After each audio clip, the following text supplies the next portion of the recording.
ខ្ញុំជួលហាងនេះ2ឆ្នាំហើយពីហាងស្ងាត់រហូតដល់មានឡានទំនើបតម្រង់ជួលមកធ្វើតែនឹកស្មានមិនដល់ពេលហាងល្បីម្ចាស់ផ្ទះក៏ចង់បានវិញស៊ីវលីនឲ្យឈប់រវល់ទៅហាងនេះខ្ញុំលែងបន្តកុងត្រាឲ្យហើយខ្ញុំយកទុកឲ្យក្មួយខ្ញុំបើកវិញឯងទៅរកកន្លែងផ្សេងទៅពើវាងពួកយើងនិយាយគ្នារួចហើយតាលុយកុងត្រាក៏ខ្ញុំរៀបចំរួចហើយខ្ញុំអាចថែមថ្លៃឈ្នួល 20% ទៀតក៏បានលីនយ៉ានពេលខ្ញុំខ្លាយជាថៅកែហាងនេះ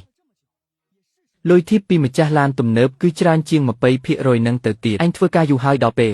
ត្រូវលះបង់តំណែងឲ្យកូនសិស្សម្នាក់នេះហើយមួយថ្ងៃមុនពេលរចេញខ្ញុំបានចូលទៅប្រព័ន្ធវិភាគឡាននាំចូលពីអាល្លឺម៉ង់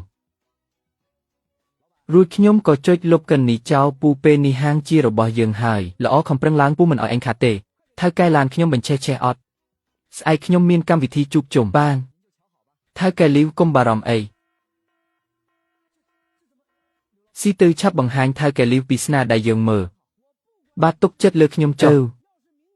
ថៅកែលីវប្រព័ន្ធថ្ងៃនេះកំពុងជួសជុលថ្ងៃស្អែកធានាថាបានខ្ញុំមិនខ្វល់ពីមូលហេតុអីទេបើស្អែកឡានខ្ញុំនៅតែបញ្ឆេះមិនឆេះហាងកញ្ចាស់ឯងនេះបិទទ្វារចោលទៅល្ងាចនោះខ្ញុំទទួលទូរស័ព្ទពីវាងទៅហ្វាអាលីនឯងចាក់សោប្រព័ន្ធចោលមែនទេឯងមានបំណងបំផ្លាញយើងហាអូហូថៅកែលីនថ្ងៃនេះបានម៉ាក់ឡារ៉េន2គ្រឿងទៀតហើយអស់ចាមែននឹកឃើញកាលឯងចាក់លុយទិញហាងចិត្តខ្សែធននេះខ្ញុំខំខត់ស្ទើរកាលនោះខ្ញុំពិតជាគិតច្រើនហើយមើលមនុស្សខុសមែនបងលីកុំលេងសើចនឹងខ្ញុំអីបងក៏ដឹងខ្ញុំខំអត់ងុយហាត់រៀនបច្ចេកទេសទើបអាចតាក់ទាញឡានថ្លៃទាំងនេះបានណែអាលីនក្មេងស្លៀកពាក់រហែករហ័តនោះជានរណាកូនសិស្សថ្មីមែនទេគេឈ្មោះវាងស៊ីទឺជាក្មួយរបស់ម្ចាស់ផ្ទះវាងទឺហ្វាម្សិលមិញគេមករកខ្ញុំថាចង់រៀនជំនាញដើម្បីរកលុយដោយកម្លាំងញើសឈាមក្មួយរបស់វាងទឺហ្វាអាតាចុកបាខូចនោះហ្នឹងមនុស្សតកោវាងនេះសុទ្ធតែមិនធម្មតាទេណាពេលឃើញគេរត់មកបែកញើសជោគខ្លួនម្សិលមិញធ្វើឲ្យខ្ញុំនឹកឃើញកាលខ្ញុំចូលរៀនដំបូងដែលដើរសុំគេរៀនបើគេចង់រៀនខ្ញុំនឹងជួយបង្រៀនគេឯងនេះចិត្តល្អពេកហើយបានហើយប្រយ័ត្នប្រយែងខ្លួនផងខ្ញុំសុំទៅមុនហើយស៊ីទឺធ្វើអាជីពយើងនេះបច្ចេកទេសជាឆ្អឹងខ្នងភាពស្មោះត្រង់ជាប្រលឹងឯងជាក្មួយម្ចាស់ផ្ទះថ្ងៃក្រោយយើងត្រូវរួមគ្នាថែរក្សាហាងនេះឲ្យតែឯងខំរៀនខ្ញុំនឹងបង្រៀនអ្វីដែលខ្ញុំចេះឲ្យឯងទាំងអស់គ្រូកុំបារម្ភមួយជីវិតនេះខ្ញុំសុំតាមរៀនជាមួយគ្រូហើយគ្រូឲ្យទៅកើតខ្ញុំមិនហ៊ានទៅលេចទេខ្ញុំបង្រៀនគេដោយផ្ទាល់ដៃគ្មានលាក់លៀមបន្តិចសោះតែនឹកស្មានមិនដល់ខ្ញុំបែរជាចិញ្ចឹមពោះចឹកខ្លួនឯងសោះពើវាងថ្ងៃនេះមានខ្យល់អីបានជាអញ្ជើញមកទីនេះខែក្រោយកុងត្រាយើងផុតកំណត់ហើយខ្ញុំរៀបចំកុងត្រាថ្មីរួចហើយពូមើលទៅបើគ្មានបញ្ហាអីទេយើងស៊ីញ៉េតែម្ដងទៅសៀវលីនឲ្យឈប់រវល់ទៅហាងនេះខ្ញុំលែងបន្តកុងត្រាឲ្យហើយខ្ញុំយកទុកឲ្យក្មួយខ្ញុំបើកវិញឯងទៅរកកន្លែងផ្សេងទៅពើវាងពួកយើងនិយាយគ្នារួចហើយតាខែមុនពេលយើងផឹកស្រាពូថាមកប្រគល់ហាងនេះឲ្យខ្ញុំពូទុកចិត្តណាស់មិនក៏ស្រាប់តែក្រឡាសម្ដីអញ្ចឹងផែនការមិនអាចតាមទាន់ការប្រែប្រួលទេមិញនេះតាមរៀនជាមួយឯង2ឆ្នាំហើយមើលទៅគេចេះបានច្រើនហើយដែរលៀបសក្ការៈមិនអាចឲ្យធ្លាក់ទៅដៃអ្នកក្រៅទេម្យ៉ាងហាងនេះជារបស់ខ្ញុំពេលនេះខ្ញុំចង់យកមកបើកខ្លួនឯងវិញក៏សមហេតុផលដែរតាពើវាងខ្ញុំដឹងថាពូចង់បានហាងដែលកំពុងមានមួយនេះលុយកុងត្រាក៏ខ្ញុំរៀបចំរួចហើយខ្ញុំអាចថែមថ្លៃឈ្នួល 20% ទៀតក៏បានពូគិតមើលធ្វើអញ្ចឹងមិនបាច់ពិបាកទេ 20% លីនយ៉ានអញចង់បញ្ចូលអ្នកណាពេលខ្ញុំខ្លាយជាថៅកែហាងនេះលុយធីបពីម្ចាស់ឡានទំនើបគឺច្រើនជាង 20% នឹងទៅទៀតម្យ៉ាងទៀតធ្វើការជាមួយឯងយូរហើយមួយខែឯងបើកលុយឲ្យខ្ញុំត្រឹម1ទៅ20000ពេលនេះឯងចំណេញច្រើនហើយដល់ពេលត្រូវលះបង់តំណែងឲ្យកូនសិស្សម្នាក់នេះហើយវាងស៊ីទៅឯងនិយាយនេះមានន័យម៉េចន័យត្រង់នឹងហើយគ្រូហាងនេះទីតាំងល្អគេមកជួសជុលព្រោះឃើញហាងមិនមែនឃើញគ្រូទេគ្រូឯងគិតថាគេមកទីនេះព្រោះតែគ្រូមែនស៊ីទៅនិយាយត្រូវស៊ីវលីនឲ្យហាងនេះខ្ញុំត្រូវតែយកវិញហើយប៉ុន្មានថ្ងៃនេះឯងប្រញាប់រៀបចំអីវ៉ាយកចេញទៅខ្ញុំយកច្បាស់ហើយពួកគេរួមគំនិតគ្នាចាំតតែដល់ថ្ងៃចប់កុងត្រាដើម្បីដណ្ដើមយកជាងខ្ញុំដែលកំសាំង2ឆ្នាំនេះបានបើពូវាងសម្រេចចិត្តហើយខ្ញុំក៏គ្មានអ្វីត្រូវនិយាយទៀតដែរខ្ញុំនឹងរៀបចំអីវ៉ាន់ថ្ងៃនេះស្អែកប្រគល់ហាងឲ្យពូវិញចុះអញ្ចឹងទើបត្រូវក្មេងស្គាល់កាលៈទេសៈអញ្ចឹងពួកយើងទៅមុនហើយឯងរៀបចំក្រោយបើគ្មានកន្លែងទៅអាចមកធ្វើការឲ្យខ្ញុំបានខ្ញុំច្បាស់ជាចិត្តទូលាយឲ្យប្រាក់ខែគ្រូខ្ពស់មិនខានហាបងលីនមានរឿងអីម្ចាស់ផ្ទះថាម៉េចគេចង់យកហាងវិញដល់កុងត្រាហើយគេមិនជួលបន្តទេអ្នកទាំងអស់គ្នាប៉ុន្មានថ្ងៃនេះត្រៀមខ្លួនរកការងារថ្មីទៅចុះប្រាក់ខែនេះខ្ញុំនឹងបើកឲ្យមិនឲ្យខ្វះ1សេនទេបងលីនហាងនេះរកស៊ីដាច់ម្លឹងមិនក៏គេជប់ជួលអញ្ចឹងអាវាងស៊ីទៅនោះអាកប់គេរយាវាមិនអញ្ចឹងឬមួយវាជាអ្នកចាក់រុកពីក្រោយហើយឈប់និយាយទៅរៀបចំឡានខាងក្រៅហើយប្រគល់ការងារឲ្យរៀបរយទៅសៀវទៅឲ្យ ឯងគុំគិតថាគ្រាន់តែចេះបដូរប្រេងម៉ាស៊ីនដោះកាំងឡានអាចមកស្នងតំណែងចំនួនខ្ញុំបាននោះឯងមិនដឹងទេថាបើគ្មានប្រព័ន្ធនេះឡានទំនើបទាំងនោះក្នុងភ្នែកឯងគ្រាន់តែជាដែកអេតចាយប៉ុណ្ណោះ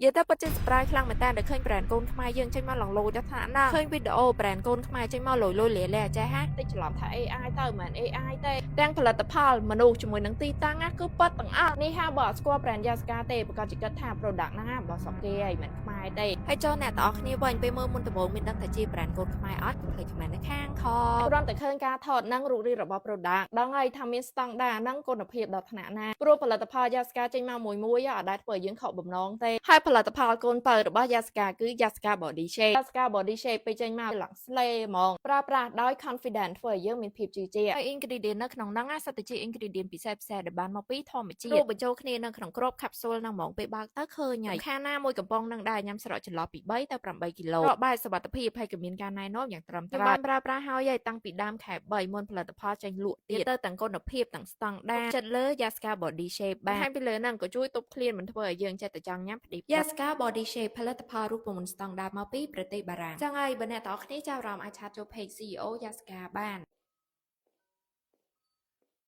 ថាកែលីកំពុងរវល់មែនទេ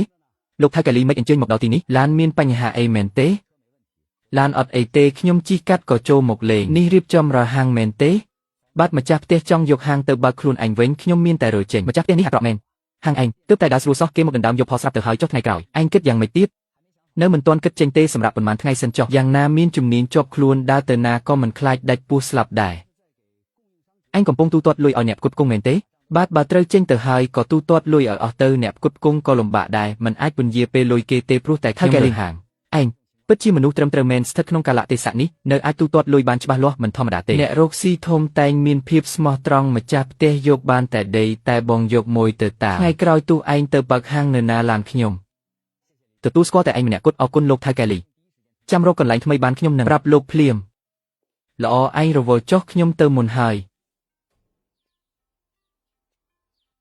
វាងស៊ីទៅវាងទៅហ្វាចង់ស៊ីស្រាប់ឬគុំសង្ឃឹម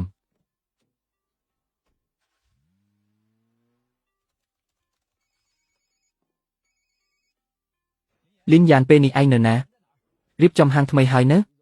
លោកថៅកែលីខ្ញុំនៅជីក្រុងខាងត្បូងថ្មីកំពុងតែរៀបចំឡានមានបញ្ហាអីមែនទេខ្ញុំទៅទទួលភ្ញៀវបរទេសបើកបេនលីមកផ្លូវភ្នំស្រាប់តែឡានដាច់ភ្លើងចង្កូតគាំងឈប់ងក់កណ្ដាលផ្លូវតែម្ដងខាងក្រៅភ្លៀងធ្លាក់ខ្លាំងភ្ញៀវកំពុងរងចាំខ្ញុំភ័យចង់ស្លាប់ហើយមនុស្សមិនអីទេមែនទេហើយជាងយានដ្ឋានមកឬនៅយានដ្ឋានថាប្រព័ន្ធសុវត្ថិភាពចាក់សោត្រូវតែស្ទូចយកទៅក្រុមហ៊ុនដើមឡានស្ទូចធំបែបនេះត្រូវការពេល2ម៉ោងយ៉ានឯងអាចជួយបងម្ដងបានទេថៅកែលីផ្ញើទីតាំងមកខ្ញុំ10នាទីទៀតខ្ញុំទៅដល់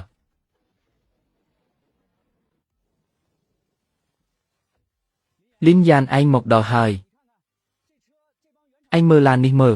វិស្វករក្រុមហ៊ុនដើមថាប្រព័ន្ធការពារចោលវាផ្ដាច់សាំងដោយខ្លួនឯងព្រោះខ្លាចគេលួចអូសឡានឯងអាចដោះកូដវាបានទេថៅកែលីសំបីក្រុមហ៊ុនដើមក៏ថាត្រូវយកទៅបញ្ជូនកូដតាមផ្កាយរណបដែរថៅកែលីទូជំនាញជួសជុលឡានពូកែយ៉ាងណាបើគ្មានទូប្រព័ន្ធត្រួតពិនិត្យរបស់រោងចក្រដើមទេមិននឹងអាចជួសជុលបានទៅបើពឹងតែរោងចក្រដើមទាំងអស់អញ្ចឹងចាំបាច់មានជាងដូចពួកយើងធ្វើអីថៅកែលីចូលអង្គុយក្នុងឡានសិនទៅ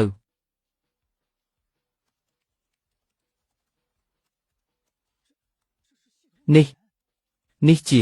កូដប្រព័ន្ធលីនយ៉ានឯងចេះអានកូដទាំងនេះផង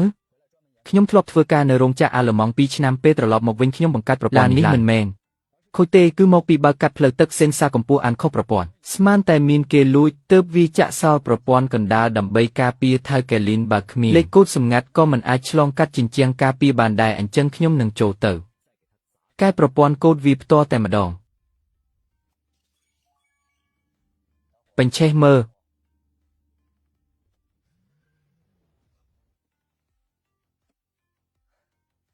គ្រាន់តែជីជំនាញកំពេចកំប៉ុកប៉ុណ្ណោះគុំសាច់ខ្ញុំអីថៅកែលីកំពេចកំប៉ុកអបាញ់មិញខ្ញុំទេទៅថៅកែយានដ្ឋានគេថាទោះព្រះឥន្ទ្រចុះមកក៏ឡាននេះត្រូវតែឈប់គាំងដែរលីនយ៉ានជំនាញឯងនេះបើទុកក្នុងហាងកញ្ចាស់នោះពិតជាខ្ជះខ្ជាយមែនថៅកែលីទុនខ្ញុំរឿងទុនឯងមិនបាច់ខ្វល់ទេនៅកណ្ដាលក្រុងផ្លូវធានហឺខ្ញុំមានទីតាំងកញ្ចក់ធំ5000ម៉ែត្រការ៉េតាមពិតចង់ធ្វើជាទីស្នាក់ការដឹកជញ្ជូនតែពេលនេះខ្ញុំដូរចិត្តហើយ ថៅកែលីលោកមិនខ្លាចដោយពាក្យគេនិយាយលើអ៊ីនធឺណិតថាខ្ញុំជាជនបោកប្រាស់រត់ចោលយកលុយនឹងគ្រឿងបន្លាស់គេទេហាហាថ្ងៃនោះនៅហាងចាស់ឯងខ្ញុំឃើញផ្ទាល់ភ្នែកថាឯងទូទាត់លុយឲ្យអ្នកផ្គត់ផ្គង់អស់មិនមានជំពាក់ម្យ៉ាងទៀតមនុស្សមានទេពកសោយកពីកូនស៊ីចម្រៅបែបនេះមិននឹងទៅលោកខ្លួនលុយផ្លិតទឹកឡានកញ្ចាស់នោះបានហើយខ្ញុំកំពុងពេលក្រោយខ្ញុំនឹងទេទៅឯងទៅសិនហើយ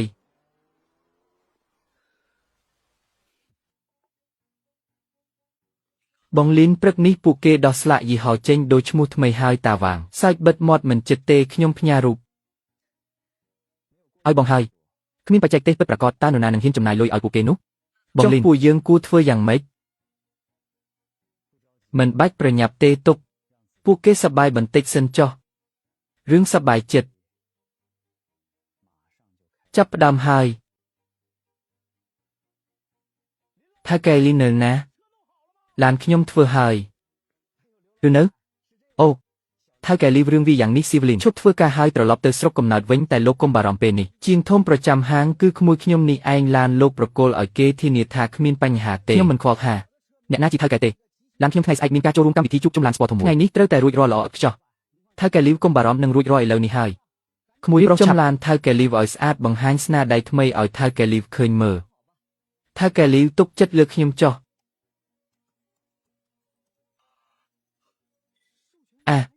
សោប្រើលេងបានប្រព័ន្ធត្រូវចាក់សោនេះមិនចឹងឯងចេះធ្វើអត់នៅឈរស្ងៀមធ្វើអីអត់អីទេអត់អីទេថៅកែលីប្រហែលជាសេនសាកម្ពុជាប្រឡាក់ទៅប្រព័ន្ធវាលោតខុសពីមុនខ្ញុំឃើញថៅកែលីធ្វើអញ្ចឹងដែរខ្ញុំគ្រាន់តែដោះវាចេញមកលាងសម្អាតប្រព័ន្ធនឹងដើរធម្មតាវិញហើយ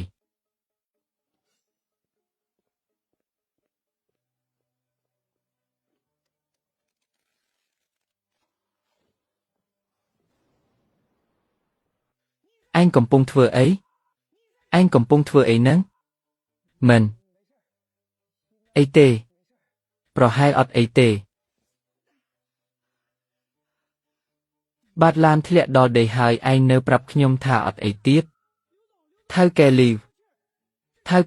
សូមហឹងសិននេះជាការយល់ច្រឡំទេប្រហែលជាម៉ាស៊ីនចាស់ខូចហើយថៅកែលីថៅកែឯងនៅឈប់ភ្លើកធ្វើអីទៀត